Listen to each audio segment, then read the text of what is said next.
अस्सलाम वालेकुम, कैसे हैं आप सब। आज मैं लेकर आई हूँ मिक्स्ड वेजिटेबल। ईद पर चिकन और मटन खा खा के बंदा तंग आ जाता है और आज टाइम तो चिकन अरूज पे है। तो आज मैं इतना आसान और मज़ेदार किस्म की रेसिपी लेकर आई हूँ मिक्स सब्जियाँ, जिसे बनाना भी आसान। एक सब्जी लुक वाइज इतनी मज़े की और कोई कलर चेंज नहीं होगा। इसके लिए मेरी वीडियो एंड तक लाजमी देखिएगा। तो अगर आप मेरे चैनल पर नए आए तो जल्दी से सब्सक्राइब कर दें, लाइक कर दें, बेल आइकॉन का बटन दबा दें ताकि आने वाली हर वीडियो आप तक आसानी से पहुंच सके। तो यहाँ पे मैंने जो सब्जियाँ ऑलरेडी पहले से काट ली थी ताकि टाइम की सेविंग के लिए। तो यहाँ पे मैंने 1 चम्मच भरकर लहसुन अदरक का पेस्ट लिया है और दूसरी तरफ मैंने 1 चम्मच नमक, 1 चम्मच दादा मिर्च और आधा चम्मच हल्दी ये लिया मैंने साथ में। और साथ में मैंने गोभी भी अच्छी तरह धो कर और काट ली थी। इसे ज़्यादा बारीक नहीं काटनी, मोटी मोटी रखनी है।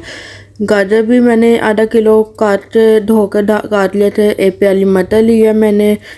तो आधा किलो मैंने यहाँ पे आलू लिया जिसे कट करके पानी में भिगो लिया हुआ है, वो भी धो के।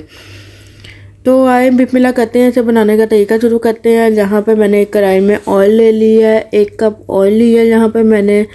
तो वो गर्म होने के बाद इसमें लहसुन अदरक का पेस्ट डालेंगे और इसे अच्छी तरह से मिक्स कर लेंगे।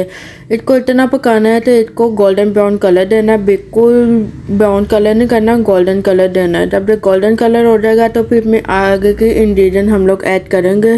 तो देखिए हमारा गोल्डन कलर आ गया हुआ लहसुन अदरक के पेस्ट का। यहाँ पे नमक मिर्च हल्दी ऐड कर लेंगे, साथ में आधा गिलास पानी ऐड कर लेंगे ताकि मसाला जले ना और नीचे भी ना लगे। तो पानी ऐड करने के बाद वो सारा कुछ बैलेंस हो जाएगा और इसे ऐड करने के बाद 1-2 चम्मच हिला लें और बाद में इसमें बाकी के इंग्रेडिएंट ऐड करेंगे हम लोग। तो यहाँ पे मिक्स करने के बाद जब देखें पानी हुचक होने के करीब है तो यहाँ पे हम लोग सबसे पहले मटर ऐड करेंगे क्योंकि मटर गलने में ज़्यादा टाइम लेते हैं। तो सबसे पहले नीचे वाले टाइम में मटर डालेंगे, साथ ही ऊपर हम लोग गाजर ऐड करेंगे। अभी किसी को भी मिक्स करने की ज़रूरत नहीं है, कुछ भी मिक्स नहीं करना है। और यहाँ पे फिर गोभी डालेंगे। ये देखें गोभी डालने के बाद इसमें आलू ऐड कर लेंगे, सारे के सारे। आलू डालने के बाद मैंने इसमें आधा गिलास पानी मज़ीद ऐड किया था जो दिखाना भूल गई हूँ, तो आप ज़रूर ऐड कीजिएगा। और इसे medium to high flame, high ज़्यादा नहीं रखना, मीडियम फ्लेम पर रखना है आप लोगों ने ताकि जो सब्जियों का पानी वो भी निकल आए और जो पानी है उन दोनों पानी के साथ मिलकर ये सारी हमारी सब्जी गल जाएगी। यहाँ पे मैंने 10 से 15 मिनट के लिए इसको छोड़ दिया था मीडियम आंच पे। और यहाँ पे अब मैं इन सबको हिलाऊंगी ताकि जो थोड़ा बहुत नीचे से गल गया वो ऊपर आ जाए और जो ऊपर वाला वो नीचे हो जाए ताकि अच्छी तरह से गल जाए। देखें हमारा पानी, सब्जियों ने कितना पानी छोड़ दिया हुआ है।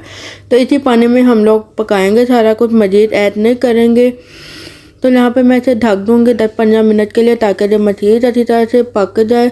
कुछ ज़्यादा आप लोगों ने चम्मच नहीं हिलाना ताकि जो टूटे ना, हलवा ना बने। तो जितना कम चम्मच हिलाएंगे उतने जल्दी जो साबुत साबुत भी रहेंगे और अच्छे भी लगेंगे और इतना मज़ेदार और डिलीशियस बनेंगे तो आपको क्या बताऊँ। तो ये देखें पानी अभी हमारा मौजूद है, इसको हम लोगों ने ड्राई करना है। तो साथ साथ ये भी चेक करना चाहिए सब्जी गल गई या कि नहीं गल गई। अगर नहीं गली तो मज़ीद इसे ढक कर रख दें ताकि जैसी तरह गल जाए। और एंड पे जाकर जब पानी हुचक हो जाएगा, सब्जियां गल जाएंगी, तो उसमें धनिया डाल के अच्छी तरह से मिक्स कर लें। ये देखें